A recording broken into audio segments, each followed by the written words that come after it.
Bonjour et bienvenue sur ma chaîne YouTube, la chaîne dédiée à l'aromathérapie, au massage, au coaching et au développement personnel. Dans cette nouvelle vidéo, je vais vous présenter la recette d'un baume aux huiles essentielles, un baume antidouleur que vous pourrez utiliser après vos sessions sportives, vos sessions de marche par exemple, ou après une folle nuit endiablée autour d'une barre de pole dance. Voilà, donc si vous avez envie de réaliser ce baume, c'est parti. Pour réaliser ce baume, je vais avoir besoin de plusieurs ingrédients. Le premier, ma base, le beurre de karité que vous pourrez trouver facilement en magasin bio ou parapharmacie. Une huile végétale, donc pour celui-là c'est un macérat huileux de millepertuis que j'ai fabriqué l'année dernière. Je vous expliquerai la fabrication du millepertuis lors de prochaines vidéos. Ensuite, de l'essence de térébenthine ou de pin maritime, c'est la même chose, donc vous pouvez trouver ou sous nom d'essence de térébenthine ou sous nom de pin maritime.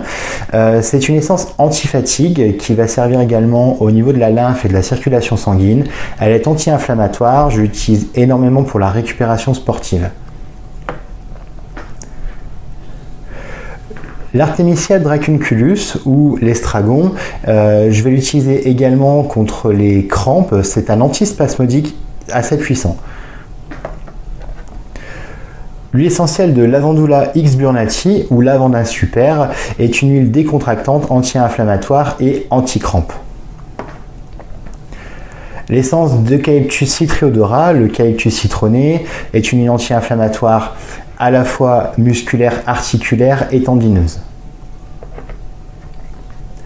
Et la Golteria procombens ou la Golterie couchée, la fameuse wintergreen, à l'odeur particulière de médicaments, c'est une huile puissamment anti-inflammatoire pour les muscles et les tendons. Je vais avoir besoin pour le baume d'un pot vide de 50 ml.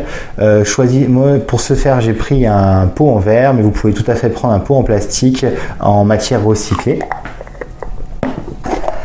Un entonnoir pour verser notre beurre de karité une fois fondu. Et une cuillère afin de mélanger notre baume. Tous mes ingrédients ont été préalablement désinfectés à l'alcool et à l'eau bouillante. Si vous avez un stérilisateur chez vous, vous pouvez également l'utiliser. Donc la première étape est de faire fondre et de prélever 40 grammes ou 40 ml de beurre de karité, de le faire fondre au bain-marie. N'utilisez pas le micro-ondes car vous allez détériorer les propriétés du beurre. Une fois fondu, le beurre devient liquide. Et je vais pouvoir l'incorporer tout doucement dans ma préparation.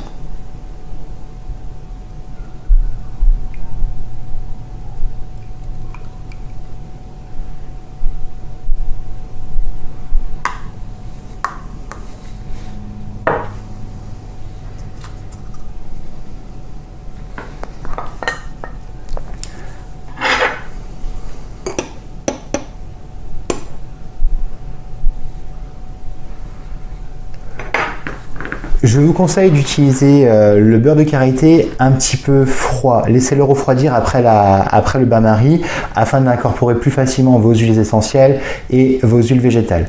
Pour l'huile végétale, je vais prélever 5 ml, l'équivalent d'une cuillère à café.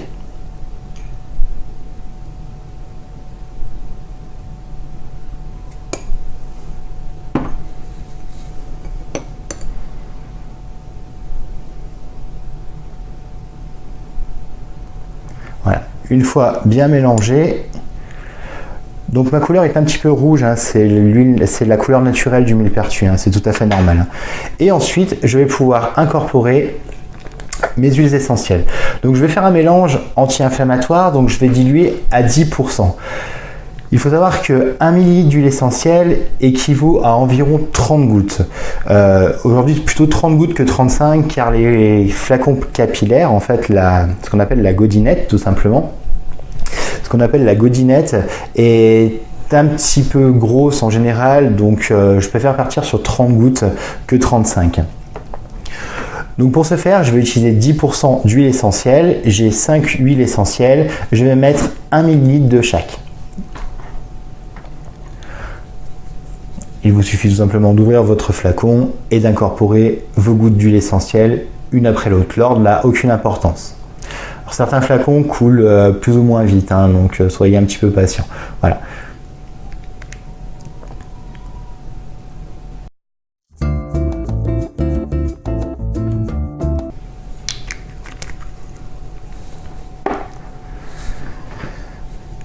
Mélangez bien votre préparation afin d'avoir quelque chose d'homogène.